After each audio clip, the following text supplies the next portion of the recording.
جواب دیں گے. میں کسی خاص طبقہ سے مخاطب نہیں ہوں، لیکن میں ہر اس انسان سے مخاطب ہوں جس کا اس ملک پاکستان اور اس کی عوام کو اس حال میں پہنچانے میں کردار ہے.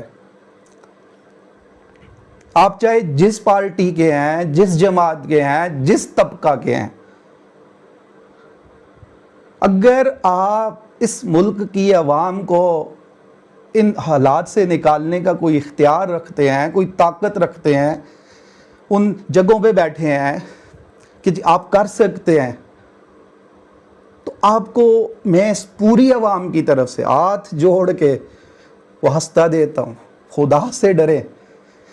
جس دن ان کروڑوں لوگوں کا ہاتھ، ان کروڑوں کے ہاتھ آپ کے گریبانوں پہ ہوں گے اور یہ گھسیٹ کر آپ کو جہنم میں اللہ کے سامنے ڈلوائیں گے.